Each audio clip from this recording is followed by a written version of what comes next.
Bagong lahat, luma muna. Sinabi ni Commissioner noong isang araw na re-reviewin nila ang mga rules sa NBA para maging balanse ang offense at defense. Kasi mostly ngayon, offensive type game ang nangyayari. Ngayong season, ang top scoring team ay Indiana Pacers na merong almost 124 points per game. 5 teams din ngayon ang merong nasa 120 pataas. Ng 2023 season, ang Sacramento Kings merong 120 points. Wala nang susunod sa kanilang naka 120. Sa 2022 season naman, ang pinakamataas doon 116 per game, Minnesota. Noong 2021, Bucks na wala na rin susunod sa kanila na nag-average ng 120 points. Noong 2020, Bucks ulit, nasa 118. Mula sa time span na yon, umangat ng nasa 6 points per game ang top leading team sa points at ngayong season mas marami yung naka 120 pataas kumpara sa mga nakaraang taon.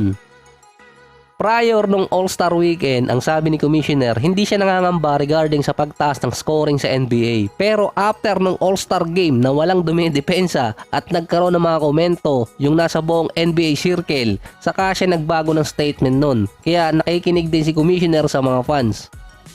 Base kay Joe Dumars, ang Executive President ng NBA, titingnan nila kung dapat bang magdagdag ng mga rules para naman sa defense. Base kasi kay Commissioner ay makikinig sila sa i-recommende ng mga fans at re-reviewin din nila para maging balance yung game. Kung magdadagdag kasi ulit ng rule, magkakaroon lang din yun ng panibagong power sa mga referee dahil sila yung nag-i-implement ng rules na yon sa court. Isa pa, 2 to 3 months mahahanapan din ng mga players ng loophole yun. Gaya ng flop, may mga nakakalusot pa rin. Noong 2021, yung Trae Young at James Harden rule, nahanapan agad ng loophole yun ng ilang player. Pagdami ng rules na konti lang naman yung diferensya or hindi nagkakalayo sa description, magkakaroon lang din ng mas maraming error yung mga official.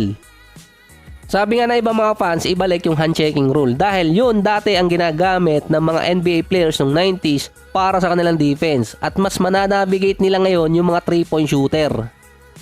Kung ibabalik man yung hand-checking rule, ito rin dapat yung ibalik dahil ito yung usual na sinasabi ng mga NBA players kapag maglalaro sila sa international game gaya ng FIBA. Nung nakarang World Cup, sinabi pa nga nitong sina Jaren Jackson Jr. at kahit si Paolo Banchero na nag-a-adjust sila sa defensive 3-second rule. Wala kasi nun sa FIBA, sa NBA meron na hindi pwede magstay sa shaded area ng nasa 3 seconds ang isang defensive player kung wala siyang active player na binabantayan.